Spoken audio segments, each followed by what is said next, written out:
নমস্কার দর্শক বন্ধুরা, আমি প্রতিমা কুকিং উইথ প্রতিমা চ্যানেলে তোমাদের সবাইকে আবারও একবার আন্তরিকভাবে সুস্বাগতম।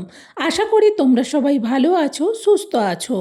আমিও তোমাদের মতো ভালো বন্ধু পেয়ে খুব ভালো আছি।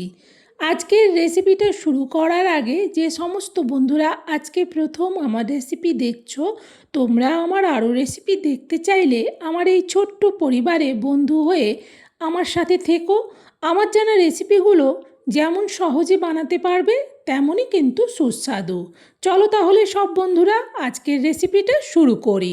দেখো, আমি এখানে 500 গ্রামের মতো মিষ্টি কুমড়োর কাটা অংশ নিচ্ছি।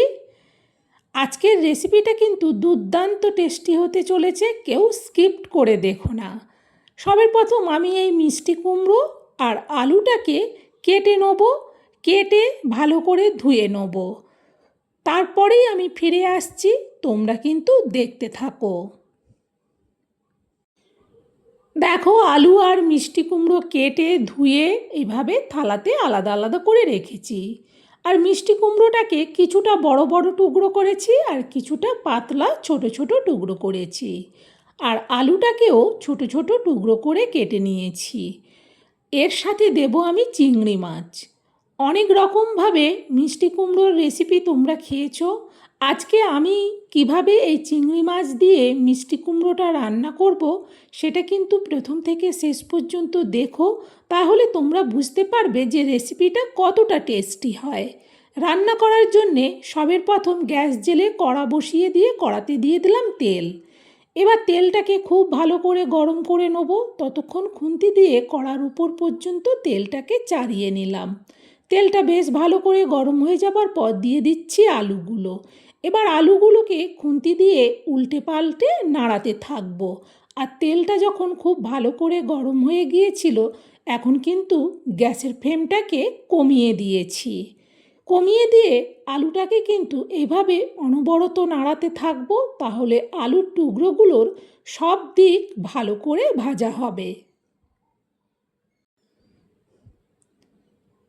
আলুটা অনেকটাই ভাজা ভাজা হয়ে গেছে।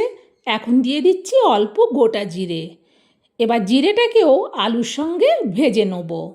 জিরেটা থেকে কিন্তু সুন্দর বেশ সেন্ট বেরোচ্ছে। ঠিক এইরকম সময় আমি এতে দিয়ে দেবো গ্রেট করা আদা, চা চামচের মাপে ভর্তি করে 1 চামচ। এবার আদাটাকেও আলু আর জিরের সঙ্গে মিশিয়ে খুন্তি দিয়ে নাড়াতে থাকবো।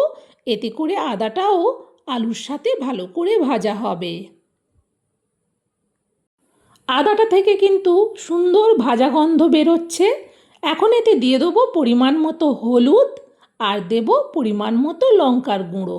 তবে লঙ্কাটা যে যেমন ঝাল পছন্দ করো সে সেই অনুযায়ী লঙ্কা ব্যবহার করো। হলুদ লঙ্কার গুঁড়ো দেওয়ার পর আরও 1 মিনিটের মতো আমি আলুটাকে ভেজে নিলাম। এইভাবে ভেজে নেওয়ার পর এবার এতে দিয়ে দেবো মিষ্টি কুমড়োগুলো। সব মিষ্টি কুমড়োগুলো একেবারেই কিন্তু আমি থালা থেকে ঢেলে দিলাম কড়াইতে। এখন কড়াটা নড়বে, সেই জন্যে চিমটা দিয়ে ধরে ভালো করে মিষ্টি কুমড়োটাকে সব কিছুর সঙ্গে মিশিয়ে নেব। ভালো করে মিষ্টি কুমড়োটা সব কিছুর সাথে মেশানো হয়ে গেছে।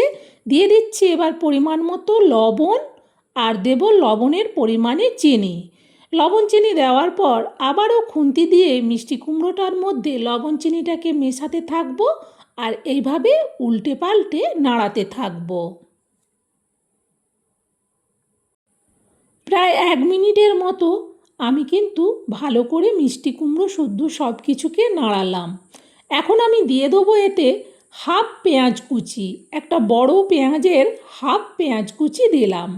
পেঁয়াজ কুচিটাকেও এবার ভালো করে সব কিছুর সঙ্গে মেশাবো আর এইভাবে উল্টে পাল্টে নাড়াতে থাকবো। পেঁয়াজটা যখন ভাজা হবে তখন কিন্তু সুন্দর সেন্ট বেরোবে। এখন এতে দিয়ে দিচ্ছি চিংড়ি মাছগুলো। চিংড়ি মাছগুলোতে কিন্তু লবণ হলুদ কোনো কিছুই মাখানো নেই, এমনিই দিলাম। এবার ভালো করে চিংড়ি মাছটাকেও আলু আর মিষ্টি কুমড়োর সাথে মিশিয়ে নাড়াতে থাকবো। এইভাবে নাড়াতে নাড়াতে এর থেকে কিন্তু একটা সুন্দর সেন্ট বেরোয়। তখন বোঝা যায় যে পেঁয়াজ আর চিংড়ি মাছ সব মশলা সুন্দরভাবে ভাজা হয়ে গেছে। সেই গন্ধটা যখন পাবে তখন বুঝে নিতে হবে যে আর এটা কষানোর দরকার নেই। এবার এতে দিয়ে দেবো পরিমাণ মতো জল। সবের প্রথম আমি ছোটো বাটি ভর্তি করে 1 বাটি জল দিলাম। আরও একটু জল লাগবে, সেই জন্যে আরও একটু জল দিলাম। জল দেওয়ার পর খুন্তি দিয়ে নাড়িয়ে দেখে নেওয়ার পর এবার এটা ঢেকে দিচ্ছি। গ্যাসের ফ্লেমটাকে বাড়িয়ে দিলাম। ফুটে ওঠার আওয়াজ হচ্ছিল, সেই জন্য কড়ার থেকে ঢাকনাটা সরালাম। দেখো তরকারিটা ফুটে গেছে, কিন্তু এখনও সেদ্ধ হতে অনেকটাই বাকি। খুন্তি দিয়ে ভালো করে নাড়িয়ে দেখে নিয়ে আবারও এটা ঢেকে দেবো। এবার কিন্তু গ্যাসটাকে একেবারে লোতে করে দিলাম, তাহলে আস্তে আস্তে সব কিছু সেদ্ধ হবে। ততক্ষণ আমি এখানে নিয়ে নিচ্ছি চা চামচের মাপে 1 চামচ গোটা জিরা। এই রেসিপির জন্যে 1 চামচ গোটা জিরে হলেই হয়ে যাবে। এবার এই জিরেটা শিলে বেটে নেব। দেখো জিরেটাকে আমি শিলে বেটে নিয়েছি। শিলে মশলাটা বাটলে বেশ শুকনো শুকনো করে বাটা যায়। এখন এই জিরে বাটাটা হয়ে গেছে। ওইদিকে আগে গিয়ে কড়ার ঢাকনাটা আমি খুলবো। ঢাকনাটা খুলে তরকারিটাকে আগে একটু খুন্তি দিয়ে ভালো করে নেড়ে দেখে নেব। এখনও মিষ্টি কুমড়ো সেদ্ধ হতে দেরি আছে। দিয়ে দিচ্ছি এবার জিরে বাটাটা। খুন্তি দিয়ে ভালো করে এবার জিরে বাটাটাকে পুরো তরকারির মধ্যে মিশিয়ে নেব। মিশিয়ে নেওয়ার পর এটা আবারও ঢেকে দেবো। এবার কিন্তু গ্যাসটা কমিয়েই রাখবো। একেবারে প্রায় মিনিট 4 বাদে আমি কড়ার থেকে ঢাকনাটা সরাচ্ছি। যখনই ঢাকনাটা খুললাম কি ভীষণ সুন্দর সেন্ট। খুন্তি দিয়ে ভালো করে নাড়িয়ে দেখে নিচ্ছি। তোমরাও দেখে নিশ্চয়ই বুঝতে পারছো যে আলু মিষ্টি কুমড়ো কতটা সুন্দরভাবে সেদ্ধ হয়ে গেছে। খুন্তি দিয়ে ভালো করে নাড়িয়ে তরকারিটাকে একটু মাখো মাখো করে দেখে নিলাম। পুরো রেসিপিটা কিন্তু রেডি। আর এটা কোনো কিচ্ছু করার দরকার নেই। এইভাবে একটু মাখো মাখো করে নাড়িয়ে নেওয়ার পর এবার এটা নাবিয়ে নেব। তরকারিটা অনেকটা, সেই জন্য একটা বড় স্টিলের জায়গার মধ্যে পুরো তরকারিটা ঢেলে নিলাম।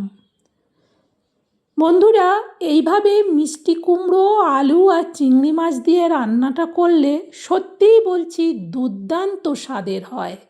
একবার আমার দেখানো পদ্ধতিতে বানিয়ে দেখো, মনে হবে মিষ্টি কুমড়োর যত রকম রেসিপি খেয়েছো তার থেকে সেরা। আর এটা দিয়ে কিন্তু ভাত, রুটি, পরোটা, লুচি এমনকি মুড়ির সাথেও খেতে ভীষণ ভালো লাগে। যারা কখনো এইভাবে মুড়ি দিয়ে খাওনি, একবার আমার দেখানো পদ্ধতিতে বানিয়ে খেয়ে দেখো, দেখবে স্বাদ মুখে লেগে থাকবে। আমার রেসিপিটা তোমাদের কেমন লাগলো সেটা কমেন্টে জানিও। ভালো লাগলে একটা লাইক দিও আর রেসিপিটা শেয়ার করে দিও। আবার পরের রেসিপিতে দেখা হবে। সবাই সুস্থ থেকো। টাটা বন্ধুরা।